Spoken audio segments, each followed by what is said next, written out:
So we have a 3-day passage to Cook Islands, to the island of Aitutaki. That's the next port of entry. I'm very excited for the passage, especially the night times. But first, I have to show that we had a very emotional time saying goodbye to our friends in Maupia'a, Adrienne, Faimano, and Teunu. We gave 1,000,000 hugs and prayed as a group for each other. We will miss them so much. But they gave us an incredible gift to carry their island with us. Literally, they picked shells from the ground of Maupia'a and spent half a day handcrafting this necklace. It's a priceless souvenir. Eventually, we had to wave each other goodbye, and they watched us depart from their island.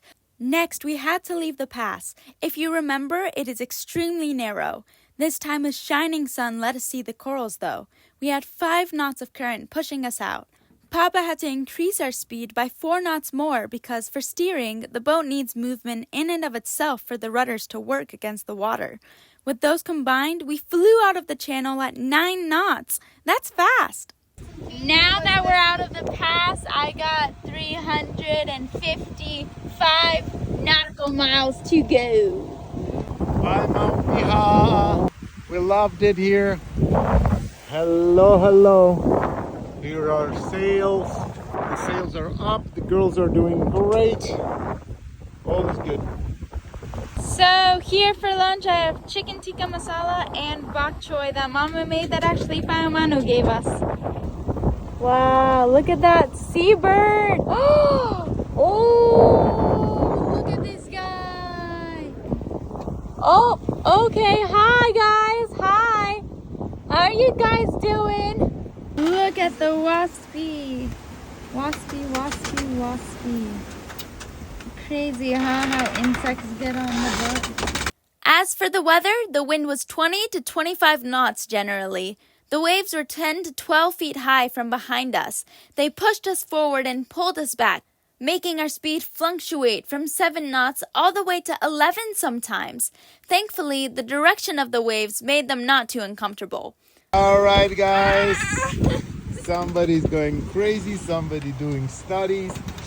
And here is a beautiful sunset. Just look at this sun. The sun is setting right there.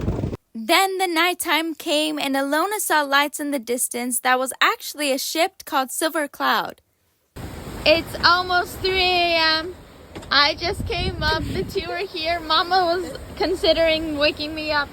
But guess what? I came of my own accord. Yes. I woke up downstairs and I thought the others probably need me. So that's why I came. I'm so ready for the change. Nice. Go to sleep, Mama. Good night. The moon up there is shining bright. The phone cannot capture it without the glare. I'm sorry. And the waves are there too. So this is how it looks with my flashlight. We have 250 nautical miles left to go. It's still nighttime. Yes, It's beautiful. Look at the moon.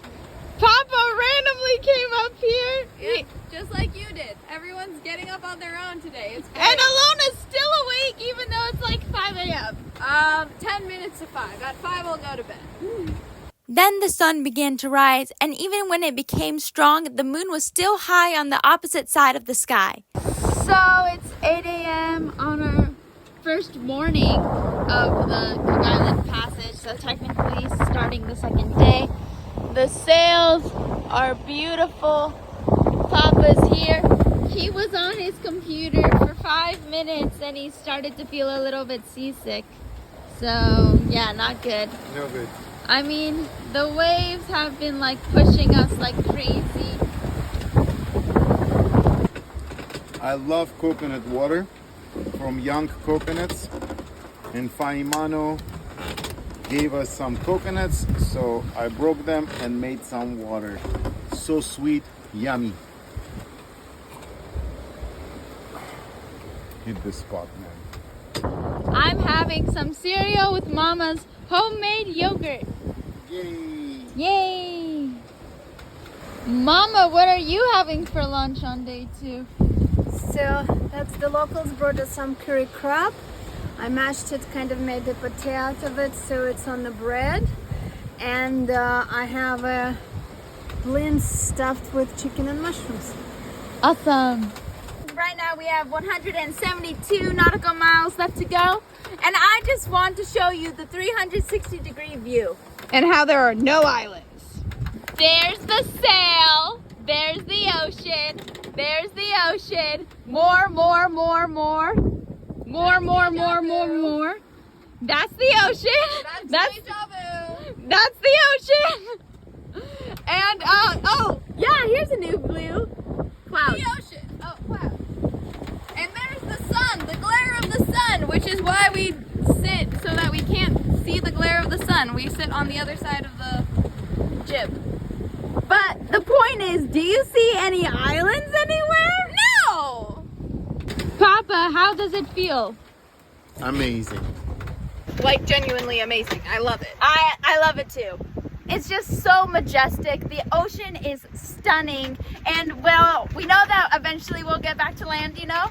So while we're in the passage, it's easy to just focus on what's around us, be very thankful, be like, oh my gosh, this is so cool. What an experience to travel this way. So yeah, that's sort of how we feel about it, right? But family, don't you get scared of, you know, what if something happens and you crash and sink and you can't go to land? Land's not nearby.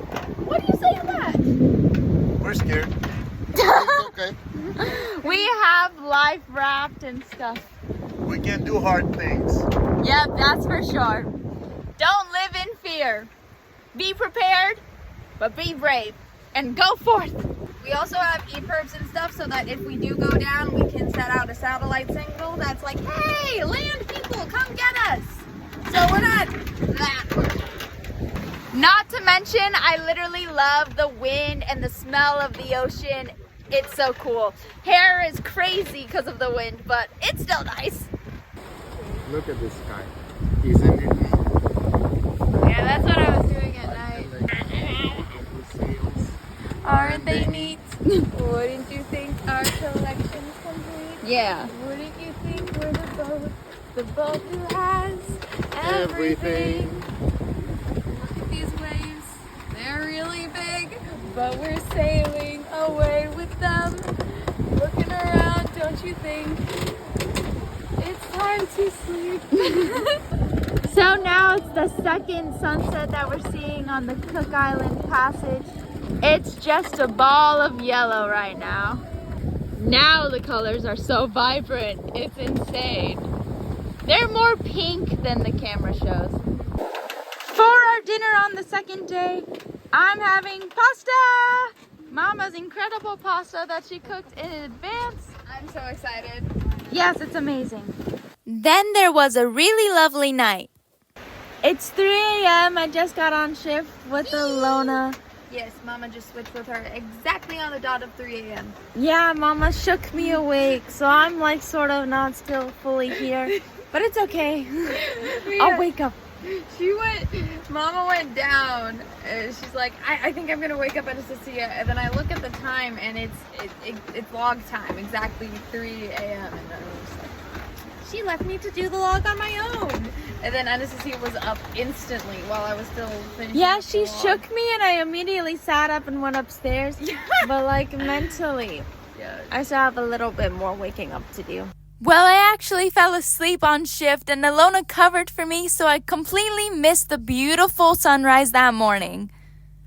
So it's the morning of the third day. And look, we have 75 nautical miles to go. For lunch, I heated up some ramen because it's delicious and I wanted it. So yeah, this is gonna be my lunch. We have 25 nautical miles left to go to Aitutaki. And the island is so flat that we literally cannot see it on the horizon still. Land ho! For real? Right there. I don't see it! I can't see it! Ah! Truly, Aitutaki was almost impossible to see. The waves are bigger, and look at that sky. Wow! Look at the sunset is so stunning. Look, you can really see Aitutaki. see those lights in the distance? That's from Aitutaki. That's from land. So we made it to right next to the island, but the island is surrounded by a reef, which we cannot see because it's in the middle of the night. It's almost midnight. It's almost midnight. And even when the moon goes all the way up in the sky, we still won't be able to see the corals well enough to navigate well into the reef. So, what we're doing now, we are waiting. We are drifting like next to the island, like say this is the island. We go up here, we drift, and then we turn on the engines and go up here, and then we drift. So you can see here the purple lines are the tracks of where we've been. We did some drift lines here and then moved up, did some drift lines here. And we will keep doing that until the sun is high enough for us to enter in the reef without a problem or danger and being able to see everything we need to avoid. It's gonna be a long night. It's gonna be a long night, but I am a-okay with that. We kept on hearing this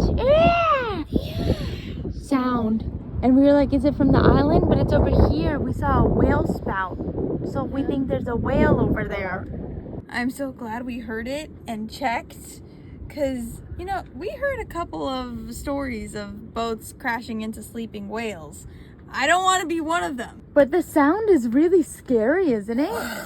It's like, Yeah, I thought it was maybe the shore, like if it sounded like cats shrieking. cat shrieking, yeah.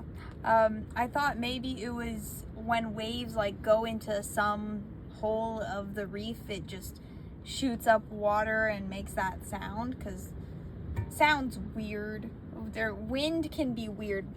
Our voices are just wind passing through vibrating stuff. In the same way, you can get owl sort of noises or all sorts of notes just with air passing through like a tube of some sort. So you can get scream sounding things from just air going through a reef. I was assuming, oh, we're getting close to the reef, I can hear the reef, but let's stop the engines and back away now. And then I go and check and there's a whale spout, and I got nervous. Like, where are the rest of the whales? So constant vigilance, I'll need to check. That sound is scary. Of the whale spout, it's a scary sound. Yeah, usually it didn't have a cat scream element to it the times we've heard whale spouts before. It's probably a song, maybe, too. Like, I don't know. think so. I think maybe this one just has a differently shaped spout, so it makes a different noise. I have no idea. Either way, I'm glad we heard it. It's almost 6 a.m. and now the sun is starting to rise and we can see Aitutaki. So next to the island we can also see a big boat. There's a whale! Yeah! Whoa! It did the tail thing! So it's practically noon and we're still playing the engine drift off game because we haven't had the Port Authority enter us in yet. We need to get the clearance first and their permission before we enter in, so we're just waiting outside. Of course, Papa contacted them in the morning. He's done it again, and still no real response. They definitely take Sundays off, we knew that, but it sounds like Saturdays were also iffy as well. So we came on an iffy Saturday, it seems like. We'll just have to wait for them. It became 2 p.m. and we were nervous. Papa decided to call someone from the Cook Island of Palmerston, and that lady was actually friends of the harbor master here. So she reached out to him, and at 3 p.m. we were given permission to enter the channel. What a miracle! We could see waves on both sides of the reef as we entered in. It was really cloudy, but somehow the sun miraculously shone through and we could see the corals beside us. So we went through the pass, which was a tight fit. The width of it used to be only 30 feet wide until they dredged it to be bigger in recent years. We had 5 knots of current slowing us down this time, so Papa had to go harder on the engines. Pretty soon we were approaching a new area which was called the Arotanga Front. And this is where boats can get settled in Aitutaki, and right now we were actually the only ones there, which may have been a good thing for the next maneuver we had to do. So we've come here, and what you're supposed to do is to drop anchor and then to pull back and tie up the back of your boat with vines to those square boulder things. And it's a little bit nerve-wracking because it's a small space, and it's like, this is gonna be tough. We've never done this. So Alona's getting into the dinghy. She's going to go to the shore part. Mama's getting in the dinghy. Alona and her are going to do an exploration. Mama and Alona analyzed the cement blocks on shore, and you can really see how big the blocks are. They're tall. Now they're pushing us sideways with the dinghy so that we can get in line with the blocks. This is a whole ordeal right here. This is attempt number 3. Make sure the ropes are lined up, guys.